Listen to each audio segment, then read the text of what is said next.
Pumirma na ng 3 years contract sa Bucks itong si Miles Turner at nakakuha na ng mga to ang main center ng Indiana Pacers. Pero sa report naman ngayon ni Shams, winave naman ngayon ng Bucks itong star guard nilang si Lillard. At dyan mukhang hindi natuwa itong si Giannis sa ginawang movement na yan ng front office ng Bucks.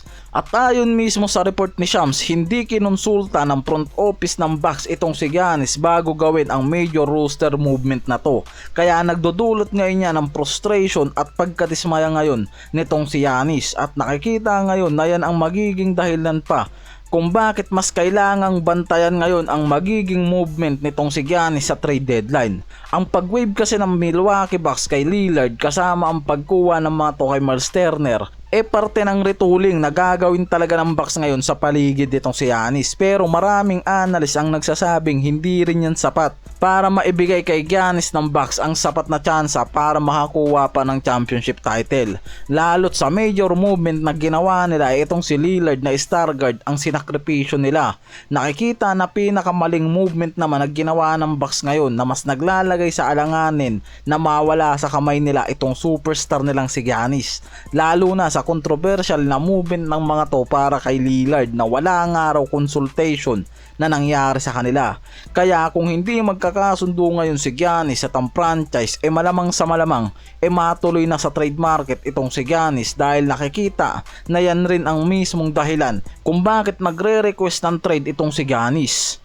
Kabaliktaran naman ngayon yan sa nangyayari sa Denver dahil nagpakita talaga ito ngayon ng movement para mag-stay sa kanila itong si Jokic, dahil ang request talaga ni Jokic makakuha sila ng isang sentro na magpapalakas sa depth at magiging backup center niya mismo.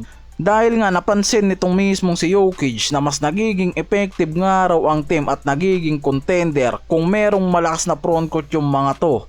Nung mga nakaraang linggo, naro-rumors na yung maaaring pag-decline nito sa extension dahil kahit mismo yung team president ng Denver Nuggets hindi na sigurado sa magiging desisyon nitong si Jokic.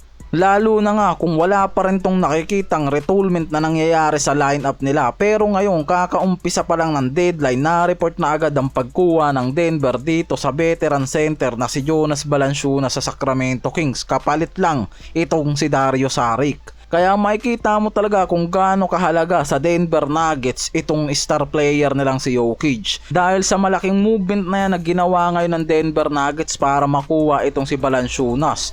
Nag-average siya ng 10.4, 7.7 rebounds sa nakaraang regular season at nakikitang magandang movement para sa starting na off-season na to ang ginawa ng Denver para mas lalo pampalakasin ang frontcourt depth nila at mas sinunod nila ang gusto mangyari ni Jokic at nakasave pa ang Denver dyan ng mahigit sa 12.3 million para sa susunod na season matapos ang swap trade lang na to. At malaking bagay ang matutulong nitong si Valanciunas pagdating sa pagiging backup center para kay Jokic. Sa kabilang dulo, ang Lakers hanggang ngayon wala pa ring tiyak na center na nakakukuha sa trade ngayon. Halos nauna pa yung mga to na makapag-sign ng isang forward. Ang Lakers merong natitirang 5.7 million sa salary cap nila, pwedeng magamit pa para makakuha ng unrestricted center ngayon, pero wala pa rin nagiging movement yung mga to. Ang hanap nila is ang top tier na center pero walang balak yung mga to na magbigay ng mga trade asset nila para maging match para sa trade.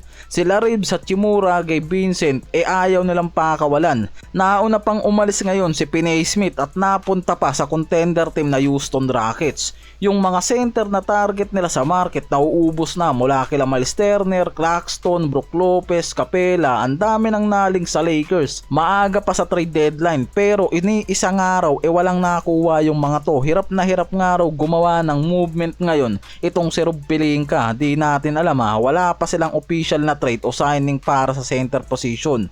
Pero sa bagong report naman ngayon, sinusubukan ng mga to ang isang trade talks para kay Nick Richards ng Charlotte Hornets, Yves Missi bagong draft ng New Orleans Pelicans at itong si Robert Williams III Portland Trail Blazers.